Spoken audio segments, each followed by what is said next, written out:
ქართულ მოცნებამ თქვა, რომ ვიღაცეები ერთი დავიჭირეთო, მაგრამ ვიღაცეებიო საქართველოს საზღვარზე როგორც ჩანს საბაჟოსთან შეთანხმებით შავი ფული შემოჰქონდათო და 640 მილიონი დოლარი გაათეთრესო.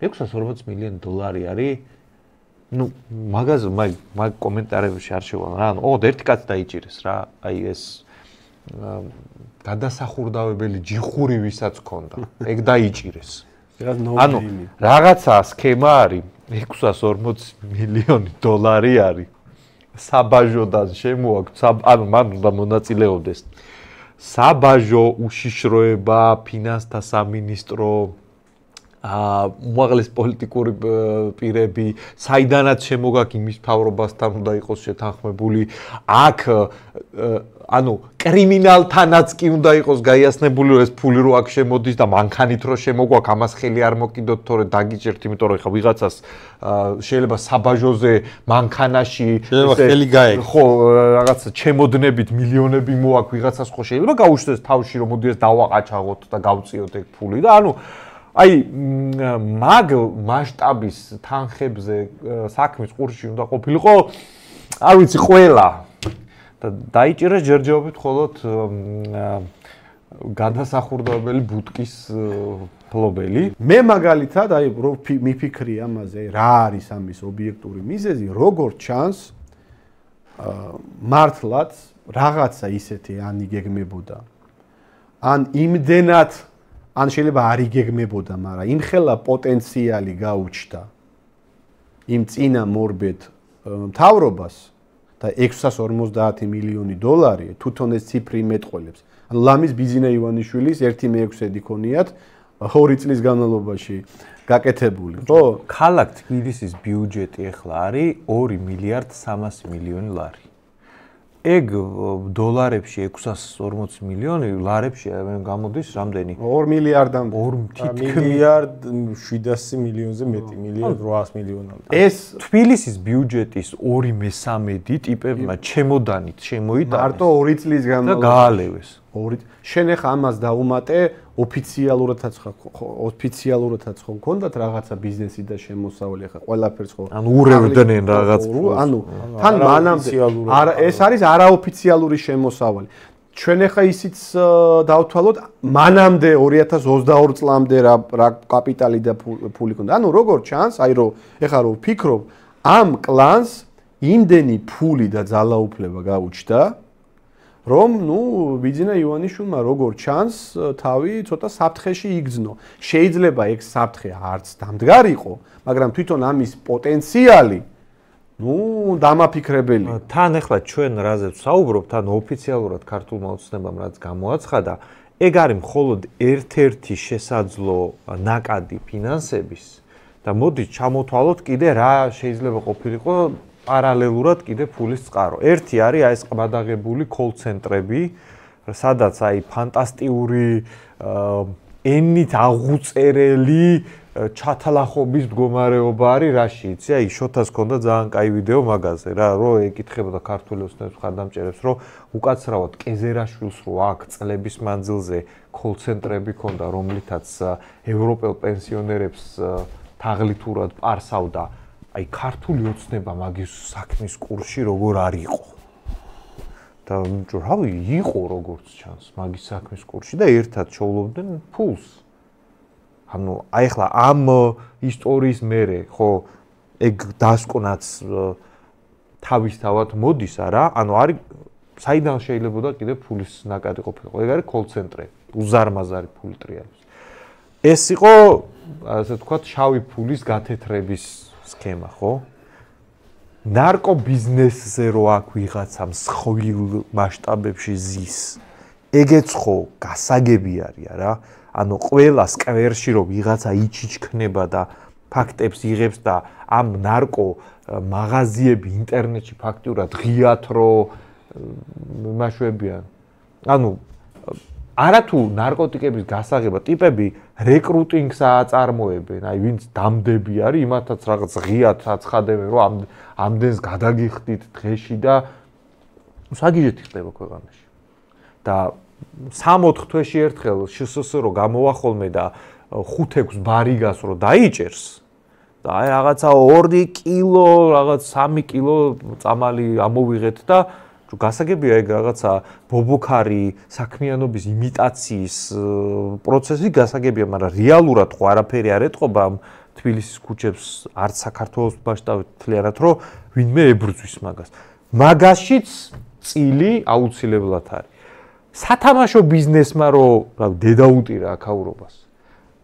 დაპირება რო იყო, რომ მაგას შევზღუდავთო და ისე რომ დაიკიდა ოცნებამ ფეხზე ეგ დაპირება, რომ გეგონება არ ყოფილა. მაგაშიც ხო წილი უეჭველი არის. ისე ხო ხა არავინ აქ რაღაცა მრავალ ათეულობით მილიონიან და ასეულობით მილიონიან ბიზნესს საქართველოში თან ეგეც კაზინოს ხო არავინ არ გაგაკეთებებს თუ აი ეგეთი სახელმწიფო ძალოვანი სტრუქტურები მან წარწილში არ არიან ან რაღაცაში არ მონაწილეობენ და მართლაც როგორც ჩანს ამ ჯგუფმა ჯამურად იმაზე ბევრად უფრო მასშტაბური თანხების აკუმულირება დაიწყო, ვიდრე ჩვენ წარმოგვიდგენია და მან უკვე აღარ არის ასობით მილიონზე ლაპარაკი, მან პირდაპირ მილიარდობით დოლარზეა როგორც ჩანს საუბარი რა. მან мотиваცია რა ხდება? ეხლა სინამდვილეში ეს ხალხი ხო გაუშვეს, უბრალოდ კი არ გაუშვეს. თან ივანიშვილის მართლობის მექანიზმი როგორც არის გულისხმობს, რომ მას დამაბალანსებელი ფლანგები უნდა ყავდეს. აი ეს ფლანგები ჩახსნა სინამდვილეში ერთი ფლანგი დატოვა და ნუ მაგაზე რატო მიდის რაღაც მომენტში, ანუ რატო არ იტოვებს ისეთ ალტერნატივას, რომელიც მის ძალაუფლებას აბალანსებს. ანუ რაღაც ისეთი ხდებოდა, როგორც ჩანს, რაც შეიძლება მის ძალაუფლებას უფრო დიდ საფრთხეს უქმნიდა. აი მე მახსენდება ივანიშვილის კომენტარი, რომელიც მან გააკეთა კვირიკაშვილის გაშვების შემდეგ. ივანიშვილი რო დაბრუნდა მაშინ პოლიტიკაში რაღაც პერიოდი წასული იყო, მე დაბრუნდა და გადააყენა კვირიკაშვილი და მე რო ეკითხებოდნენ აი კომენტირებას რო თხოვდნენ ამ თემის, მან თქვა რომ მე როცა დავბრუნდიო კვირიკაშვილმა არ იცოდა რა მიზნით ბრუნდებოდი, მე უკვე გადაწყვეტილი მქონა მის გადაყენებაო და არ იცოდა რა მიზნით ბრუნდებოდი, იმიტომ რომ მას რო ცოდნოდა, ხა პრემიერ-მინისტრია და მე საერთოდ თანამდებობა არ მაქვს და ჩემ ტელეფონსაც არ უპასუხებდა. ანუ თლად ეგრე კი არ არის, ეს წარმოვიდგინოთ, რომ ხა ივანიშვილი რაღაც ჯადოსნური ჯოხით მართავს. ვიღაც პრემიერ-მინისტრი რო არის და რაღაცა სტრუქტურებში გამჯდარი თანამდებობის პირები რო არიან, იმათ ასე უცბად გადაყენება მარტივი კი არ არის. კაცო, იმას შეუძლია იმას კონტროლის მექანიზმი უნდა ახლდეს თან, რომ არ გაექცეს ბოლომდე სადავეები. ანუ აი პრემიერ-მინისტრია დავუშვათ ხა კობახიძე და ხვალე რომ გამოვიდეს და გასცეს ბრძანება, რომ დააკავეთ ბიძინა ივანიშვილი. ეხლა ოფიციალურად ბიძინა ივანიშვილი არის მოქალაქე. აი რანაირადაც ირაკლი, გიორგი, შოთა და მე ვართ. ეგეთი სტატუსი აქვს, მეტი სტატუსი არ აქვს. ოფიციალურად ვამბობ, ხა დე ფაქტო არ ვამბობ. და აი ხვალე ეგეთი რაღაცა თავში რო არ დაარტყას პრემიერს. მაგისი დაზღვევა რა არის? ხო და ზუსტად ეგ ეხლა ვიღაცას წარმოუდგენია ივანიშვილი ასე ყველაფერს მართავს და არაფერი არ ემუქრება, ჯადოსნური ჯოხი აქვს. და თვითონ აღწერა კვირიკაშვილის გადაყენების შემდეგ მექანიზმი, რომ მართლა გადატრიალების, აი შიდა სტრუქტურული არაფორმალური მართლობის გადატრიალების მექანიზმი არსებობს. დიდი შანსია, რომ ამ ფიგურებთან მიმართებაში მასეთი საფრთხე მართლა დადგა. აბა რა საჭირო იყო ივანიშვილისთვის ისეთ კონფლიქტში შესვლა ძალიან გავლენიან ფიგურებთან, რომელსაც თავისი სერიოზული კავშირები აქვს ქვეყანაში და ეს კავშირები ხო შენ ამბობ რომ ეგ არ იყო ფულის თემა, ეგ იყო შიდა გადატრიალების საფრთხის. ჩემი აზრით ფულის თემაც თუ იყო ისეთი ფორმით შეიძლება ყოფილიყო ფულის თემა, რაც ავტომატურად გულისხმობს ან ამის პოტენციალი იყო, შეიძლება არანაირი შიდა გადატრიალების ნიშნები არ ყოფილიყო, მაგრამ იმხელა ძალაუფლების და ფინანსების კონცენტრაცია ხდებოდა კონკრეტულ კლანის ხელში, რომელიც აღმასრულებელ ხელისუფლებაში იმყოფებოდა ძალაუფლებას რეალურად ფლობდა, რომ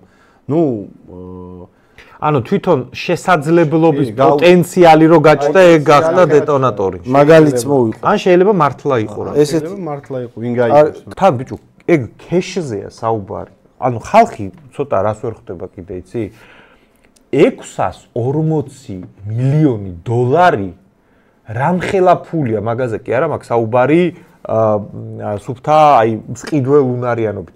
მოცულობით რამდენი ფულია მაგას, ანუ მილიონი დოლარი, აი, ცოტა ჰოლივუდმა მან ცუდად რა იმუშავა, გეტყვი, ნუ ფილმებში როცა იღებენ ხოლმე და აი ვიღაცა ტერორისტები ითხოვენ რომ $1 million მოგვიტანეთ თორე რაღაცას ვიზამთ ხო და ანუ იქ რაღაცა кейსი ფიგურირებს ხოლმე და ადამიანს გაუშვათ ეგეთ წარმოდგენა რომ $1 million არის რაღაცა ჩემოდა $1 million მოცულობით кейსში არ ეტევა ანუ ეგა რო $1 აი რაღაც დიდი ესეთი ბრიკეტი არის რა თან ეგ არის ქაღალდი ანუ იგივე ხე იგივე მძიმე მოცულობის არის ეს არის 1 მილიონი 640 მილიონი დოლარი ნიშნავს 640 რაღაცა ერთი აი ბრიკეტი ესეთი მოდიოდა საბაჟოზე მოდიოდა ხოლმე მილიონი დოლარი გეტყვი ამ 640 მილიონი დოლარის გათეთრება ხდებოდა ერთ ბუკვალურად ბუტკაში ჯიხურში. მართლა აჩვენს ის ჯიხური. ვალუტის გადამცემელი, ნუ ჩვეულებრივ ხო იცით პავლოვზე როა, ყაზბეგის ქუჩაზე როა. და მე რას დავამატებდი? შოთა, კიდე რას დავამატებდი? ვინც დაიჭირეს, ისიც ხო აჩვენეს და არ ეტყობა მაგ ტიპს ვიზუალურად, რბილად რო ვთქვათ, რომ 640 მილიონი დოლარი მარტომ იხეირა რამეში. არა, მაგას მე მიადგენს იქ სოფლიდან, საიდანაც იყო და რო ეკითხებოდი მეზობლები იძახდნენ, რომ ნაქირავებს ცხოვრობს. ხო და ნახე, საინტერესო რა არის? 640 მილიონი დოლარი არის როგორიცი? 2022-2024 წლებში ხდებოდა ეგ, ნუ 2 წელი, ხო? 2 წელი გამოდის ყოველ იმაში, რა ქვია, ყოველ დღე უნდა გამოეტანა ამას $1 million უნდა ეხურდავებინა ერთ ბუტკას. მარტო აი ამ მან დიდი ეჭვი რაშია იცი რომ ეს ტიპი საერთოდ აი როგორ უთხრეს ის რომ ეხა შენ რაზე იმუშავებ იცი აი რაღაცა ფურცლებს მოგიტანთ ხოლმე ხელს მოაწერ ისე რომ არ წაიკითხავ და აი აქ საერთოდ კარებს არ გახსნი კი გავიგე მაგრამ არა აი მე ხო ახურდავებ და ეს ამას ამისი ეს კომბინაციით ეს თეთრდებოდა ეს ამ პროცედურას ატარებდა რა მოგქონა $, წული და ლარში ეს ლარი საიდანღაც ხო უნდა მოიტანოს არა თავ ბანკში უნდა შეიტანო $, ბანკი ხედავს რომ რაღაც ბუტკაში 600 მილიონი $, ტრია ბიჭო აი კიდე ერთხელ რა ხალხმა ბანკი რაღაცას ტყემალზეზე აი ხალხმა რო გაიგოს აი რა არის ეხლა ჩვენს უყველანი მე თქვენს და ჩვენი მაყურებლებიც როგორ ვცხოვრობთ იცი რაღაც აი ხელფასამდე 100 ლარი რო დაგაკლდეს შეიძლება მოგიწიოს წახვიდე და ვიღაცას გამოართვა რომ აი ცოლშვილი მშიერი რო არ დაგჭეს ხელფასთან ხელფასამდე ცხოვრობ და 640 მილიონი $, რა თანხარი ცოტა შედარებას გვიჭირს და აი რომ მიხვდეთ რა ეგ მინდა რომ ხალხს აუხსნა აი ხო იყო ეგეთი პერიოდი რომ ვაიმე დედა ლარის კურსი არის დასასტაბილურებელი აი ქვეყანა ხო ვართ მთლიანად და ჩვენი ქვეყნის ვალუტის კურსი არის დასასტაბილურებელი ეროვნული ბანკი $100 million რო ყიდდა ხოლმე ბაზარზე ლარის კურსი სტაბილურდებოდა და ვიღაცა ბუტყამ მაგაზე 6ჯერ და მეტჯერ მეტი შემოიტანა გადაახურდა ეგ რას ნიშნავს მაგ ტიპს ეგ ფული შემოქონდა ლარის კურსზე აისახებოდა ბიჭო ლარი მყარდებოდა 640 მილიონი $, რო შემოიტანო აქ ქეშის სახით და საბანკო სისტემაში შეუსვა ლარი გამყარდება ლარზე მოთხოვნა გაიზრდება ანუ სულს და პოლიციას და საგადასახადოს კი არა ეროვნულ ბანკს უნდა დაეფიქსირებინა რომ ეს ნაკადი ფული საიდან შემოვიდა კაცო რა ეროვნულ ბანკს იმითი კი არ უნდა დაეფიქსირებინა აი ბუტკას მიაკ ყოველ დღე $1 გადასახურდავებელი ლარი მაგითი კი არა აი ლარის კურსი შეიცვალა ეს რა ხდება ხო ანუ ან მაგითი უნდა და მაგითიც კი დააფიქსირებინა რაღაცა მაკროეკონომიკური ტენდენციები შეიცვალა ქვეყანაში კაი და ჩვენ წარმოვიდგინოთ ხალხო აი დაფიქრდით მიდით გადასახურ ეხა ვისაც აქვს საშუალება არ ვიცი რომ მიიტანოს ვინმე და არ ვიცი, $5,000 ან ზემოთ 5,000 არა, მაგრამ ნუ რაღაცეთი 20-30,000 დოლარის ზემოთ უკაცრავად თქვენ ეს ფული საიდან გაქვთ და ვერ მივიღებთ ამ ფულს ისე, თქვენ თუ არ დამიდასტურებთ ეს ფული საიდან გაქვთ. ბანკი ეგრე მუშაობს, ოღონდ ვიღაცა ბუტკა მივიდა და აი გუშინ რომ მილიონი მოვიტანე, ახ კიდე მილიონი შენდა. გასაგები, მომეცდე $1,000,000. აი ეგრე მუშაობდნენ ტიპები 2 წელი. რამხელა თანხაზე საუბარი, იცი? ბიძინა ივანიშვილს რო შვეიცარიულმა ბანკმა ფული არ დაუყო. 300 მილიონი არ გაუყევს. სადაც 600 მილიონის ფარი. ამაზე ნაკლებზეა საუბარი რა. ანუ ბიძინა და ამერიკა რაზეც დაეჯახა ერთმანერს. ივანიშვილი იძახდა, მე უკვე დასანქცირებული ვარ 600 მილიონი არ დამიბრუნეს, ხო? ვიღაცება საბაჟოს გავლით აი ეს ჩემოდნებით. კიდე ერთი შემოზიდეს მაგ. აი ეხა ჩვენმა აი მე არც ვარ დარწმუნებული რომ აკრაკნეს და იქრასიზამდე ჯერ იქრაკნეს აი საიდანაც შემოდის $600 მილიონი არის რამხელა რამოცულობის არის ფიზიკურად იცი აი ხა სადაც ვზივართ სტუდიაში ამ სტუდიაში დალაგება რო დაიწყო მე მგონი აქ არ დაეტევა ფიზიკურად არ დაეტევა კუბატურით რა მილიარდი თუ არ ვცდები არის 11 კუბური მეტრი ანუ 100 მეტრი და სიმაღლეში 11 ანუ კაი 650 გამოაკელი 1-3 მეტრი. ანუ 7 მეტრი. ან კი ამ ოთახში შეიძლება არ დაეტიოს. არა, ამ ოთახში დაეტევა სავარაუდოდ. აი, რაც სტუდია გვაქვს?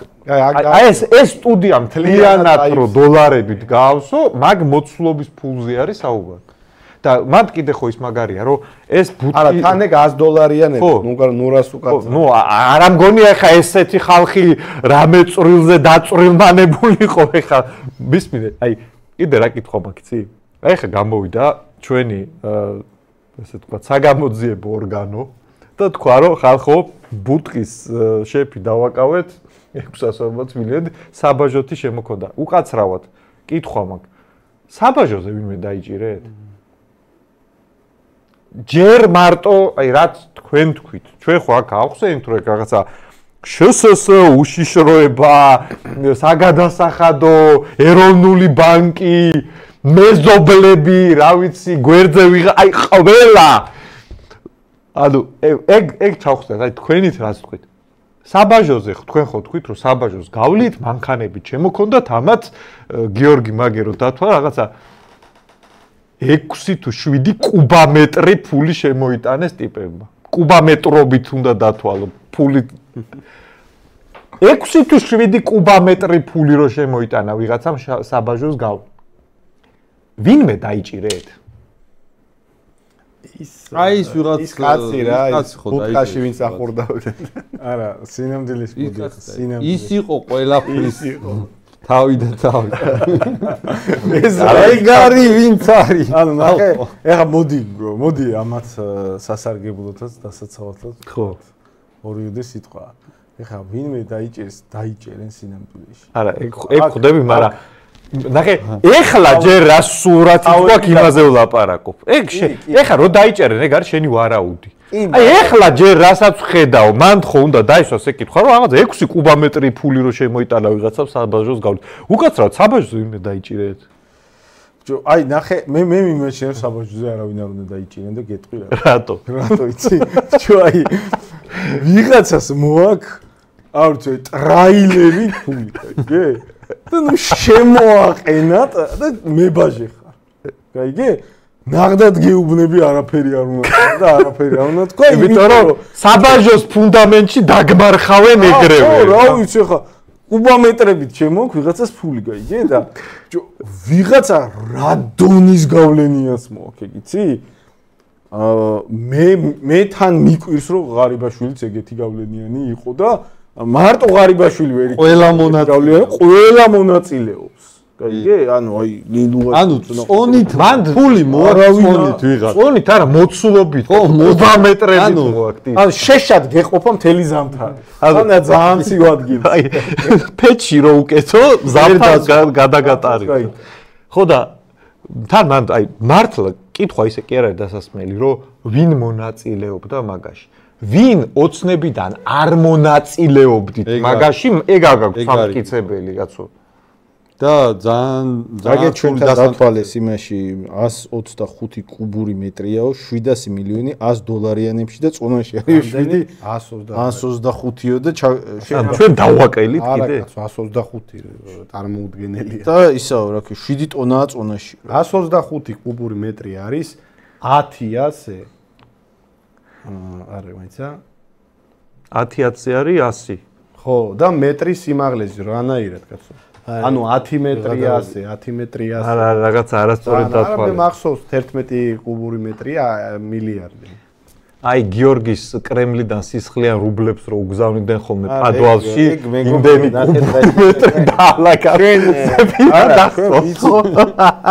ჩვენ გაგვიზრდია ანუ ეგრე ლაგდე აი მაშინ breaking bad უნავსობა რა არის აი ეხლა რო ჯერ საფულე ჯანდაბას შეიძლება რაღაც 20 ლარი გვედოს და რო გავხსნათ ეხა ანგარიშები რაღაცა 200 ლარი 300 ლარი ანუ ტიპებს ხო მართლა ეგრე გონიათ რომ რაღაც კრემლი აფინანსებთ ამათ და ეხა ეს ხო შეიძლება ამოჭრა და ნახე რა კარგად იციან ამათ მილიონები როგორ კუბატურაში როგორ დაითვალონ და აი მაგრამ შენ რაღაცა მომენტში რა მინდა იცი რომ ბიჭო აი რაღაცა მომენტში მინდა რომ შემოწმება შემოვიდეს და ჩვენი ფინანსები მართლა ვიღაცამ შეამოწურა. აი კრემლისგან ფინანსდებიან, ანუ თვითონ ტიპები მართლა კუბამეტრობით ეზადე. ანუ შეშათ ეზიდებიან ფულს თვითონ. და შენ, რა ვიცი, აი რაღაცა ხრუშოვკაში ცხოვრობ. არა, ეგ ის რო გაბრალებს, ესენი გარედან. ესენი გარედან. არ არის, იმიტომ რომ აგერ კაცი ის ქონა, რა ქვია, ერთი ბუტკა ქონა და დაკირავებს ყოველდღე $100,000 გადა. ბაზარი არის.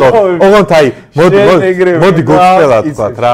აი ხა ეგ ტიპი ბუტკა რო ქონდა და ნაკირავებში რო ცხოვრობდა. და ანუ მაღაზია იყო გაფორმებული ეგ გენიალური ბიზნესი.